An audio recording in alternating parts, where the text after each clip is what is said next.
जिंदगी में किसी देवालय को गया, ना गोदावरी के तट पर रहने के बाद वो किसी शिवालय को गया।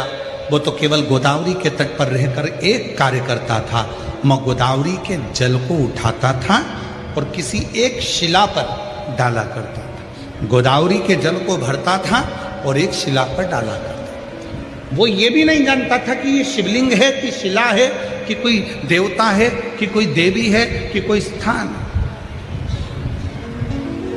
केवल जल भरता गोदावरी का और डालता। शिव महापुराण की कथा कहती है, मां गोदावरी का जल एक ऐसा जल है जिसका मात्र स्पर्श कर लेने से शिव की करुणा प्रारंभ हो जाती है, शिव की कृपा प्रारंभ।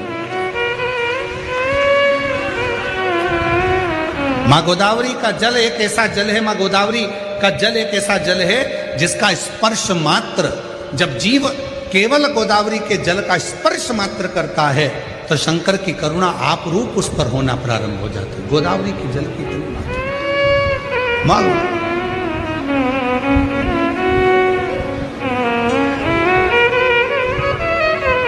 और महाराष्ट्र वालों को तो बड़ी कृपा है मां गोदावरी की। आप लोगों पर तो बड़ी करुणा और कृपा मां गोदावरी की बनी ही रहती है कि नित्य आपके आसपास में गोदावरी मां का जल स्पर्श होता ही रहता है।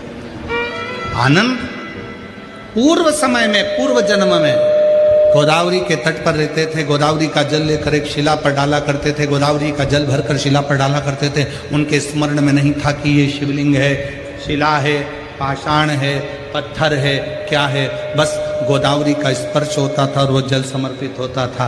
उसी गोदावरी के जल के स्पर्श से उसके स्मरण में पूर्व का जन्म रहा और उसने पूरा पूरा चरित्र राजा विक्रांत को कह दिया कि एक जलहरणी नाम की असुरी मुझे उठाकर लेकर आ गई अपने माँ के घर से और तुम्हारे घर में रख दिया, और तुम्हारे घर के पुत्र को उठाकर ले गई, बुद्ध ब्राह्मण के घर में रख दिया, और उस बुद्ध ब्राह्मण के बच्चे को उस जलहरणी ने, जातहरणी ने खा लिया। मेरा बेटा? हाँ। कहाँ है? कहा वो बुद्ध ब्राह्मण के घर में, उसका नाम चैत्र है, उसके माता पिता ने उसका नाम चैत्र रखा, और वो बालक साधारण नहीं है, केवल एक वही बालक है जो उस जात हरणी को समाप्त कर सकता।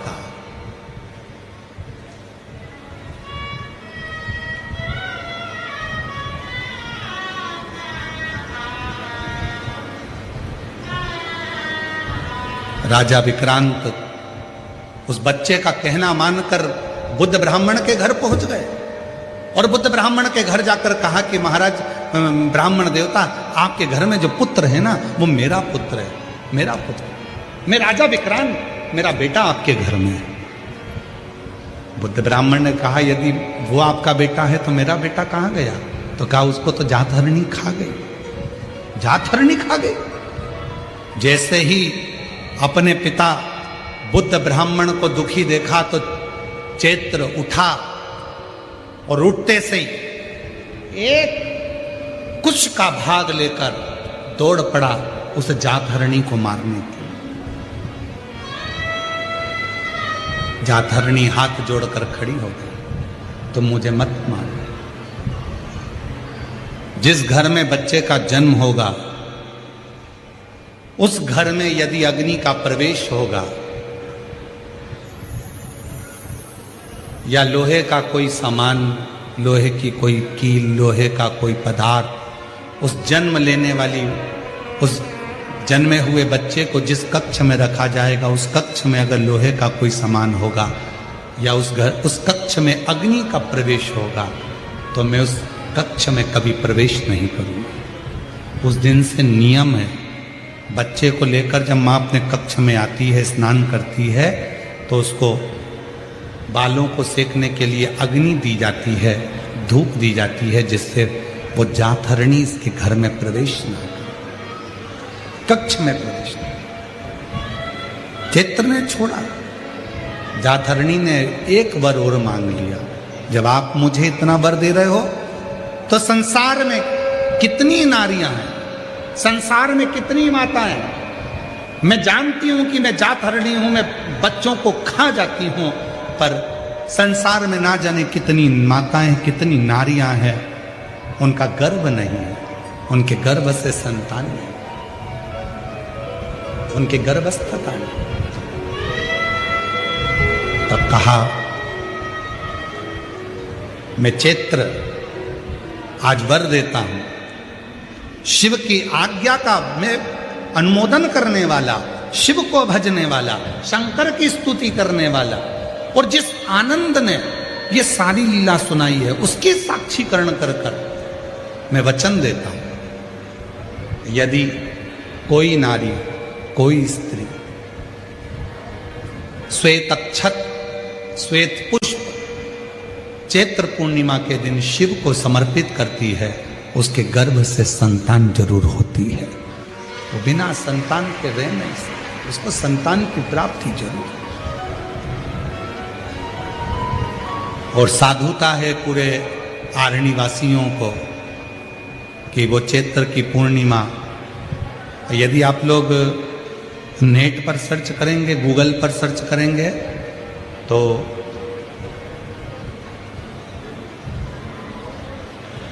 साउथ में, दक्षिण में जो चैत्र की पूर्णिमा होती है उसे शिव झूलन पूर्णिमा भी कहते हैं।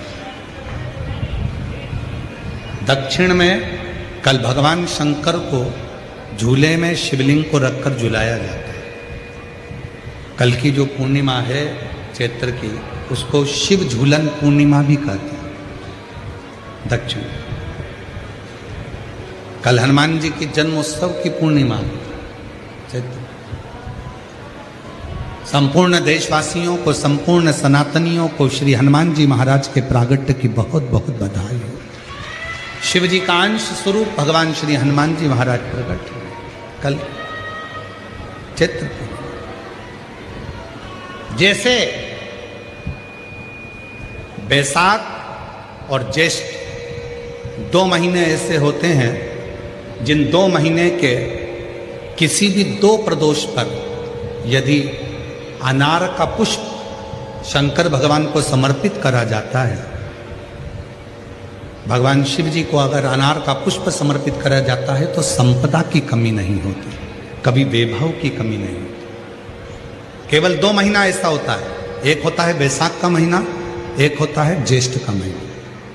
ये 2 महीने में कभी भी कोई सी भी 2 प्रदोष, किसी भी 2 प्रदोष को ले लो और उसमें अनार का फूल, जो अनार का फल लगता है उसमें फूल भी लगता है, अनार का यदि पुष्प, एक ही पुष्प यदि शंकर के शिवलिंग को समर्पित करा जाए तो कभी, हम तो यहाँ तक कहेंगे कि कोई बहुत छोटे से छोटा व्यक्ति है, भले हाथ गाड़ी चला रहा है, ठेला गाड़ी चला रहा है, रिक्शा चला रहा है, उसके पास धन नहीं है, बहुत कमज़ोर है, पैसा नहीं है, बहुत तकलीफ में है, बहुत दुखी है, तो हम तो उससे कहेंगे कि या तो बैसाख के महीने में या ज्येष्ठ के महीने में कोई भी 2 प्रदोष को अनार का पुष्प यदि वो समर्पित कर देता है तो निश्चित है उसके घर में वैभव संपदा बढ़ना प्रारंभ हो जाती है, कार्य में उन्नति है।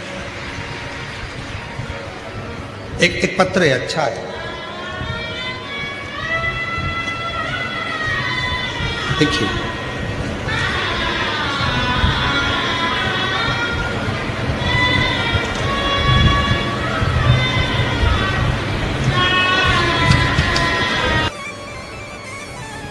माँ गोदावरी के तट पर मुझे गोदावरी नदी के जल का जो प्रताप मुझे मिला है वो प्रताप कोई साधारण नहीं। माँ गोदावरी के जल का मैंने जो स्मरण करा उसका फल मुझे ये मिला कि आज भी मुझे मेरे पूर्व का जन्म का स्मरण है।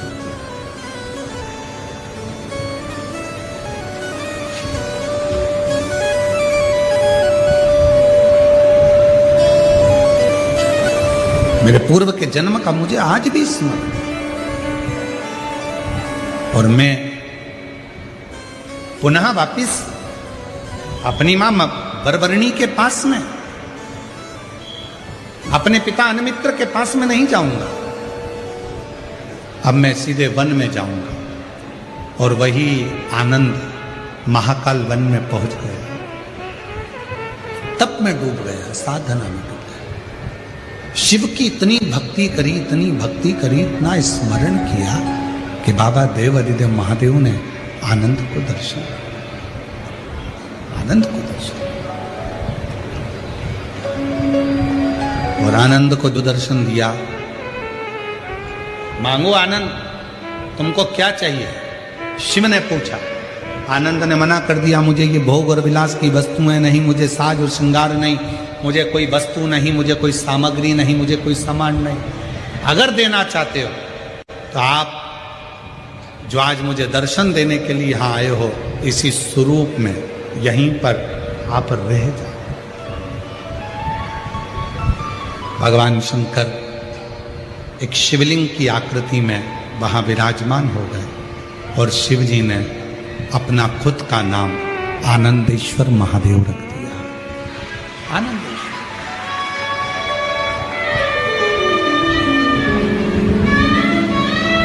शिव जी ने अपना नाम आनंदेश्वर महादेव रख दिया।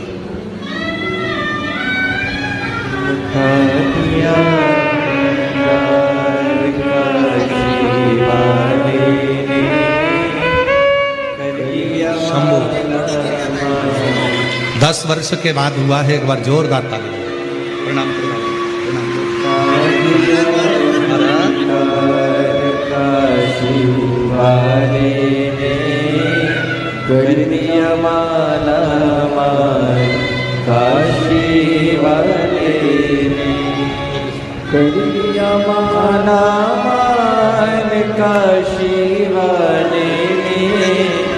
कर दिया माला मान काशी वाले ने, लुटा दिया भंडार काशी वाले ने, कर दिया माला काशी वाले ने। शिव जी आनंदेश्वर महादेव के रूप में विराजमान शंकर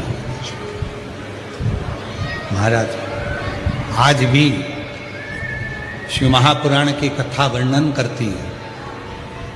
जो बच्चे पढ़ने बैठे, विद्याध्ययन करने बैठे, और यदि पढ़ने के बाद उनके विवेक में, बुद्धि में वो चीज नहीं बैठ रही है, याद नहीं रह रहा, तो 2 महादेव ऐसे हैं जिनका स्मरण करना चाहिए। एक है कपिलेश्वर महादेव और दूसरे हैं आनंदेश्वर महादेव। और माताओं से निवेदन है, जितनी भी मेरी माताएं बैठी हैं, जितनी मेरी जीजियां बैठी हैं, जितने मेरे जीजा बैठे हैं, जितनी मेरी बेटियां बैठी हैं, जितने मेरे बुजुर्ग माँ बाप बैठे हैं, उनसे निवेदन करो, मान लो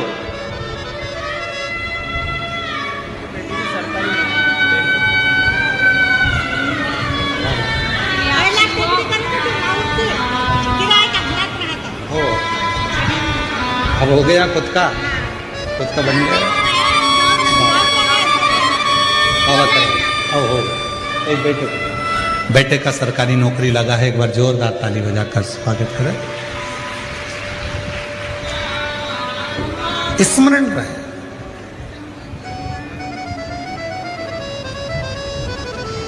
स्मरण।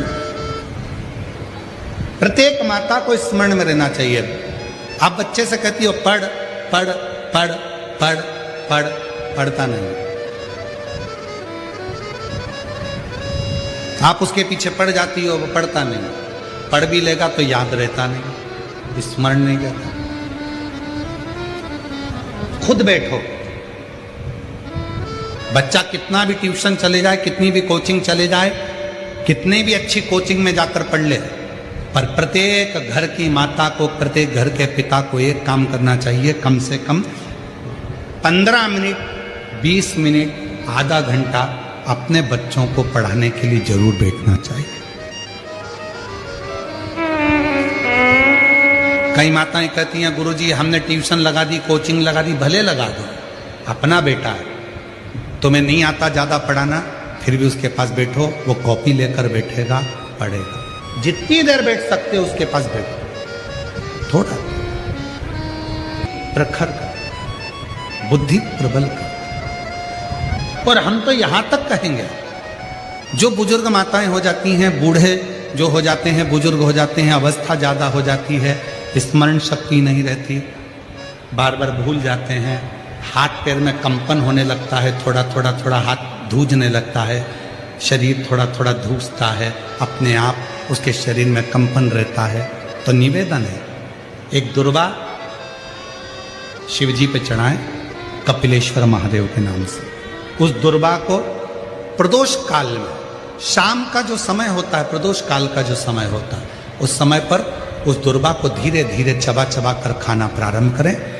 3-4 प्रदोष करेंगे, धीरे धीरे हाथ धूजना बंद हो जाएगा और स्मरण शक्ति प्रबल होगी। कपिलेश्वर महादेव, और दूसरे नंबर पर क्या है? आनंदेश्वर। ये 2 महादेव ऐसे हैं जिनका स्मरण विद्या को तीव्रता दे। रोते नहीं, आंसू पोंछते रहे, आंसू पोंछो, अच्छे खुश हो, अब तो ठीक हो गई ना? आंसू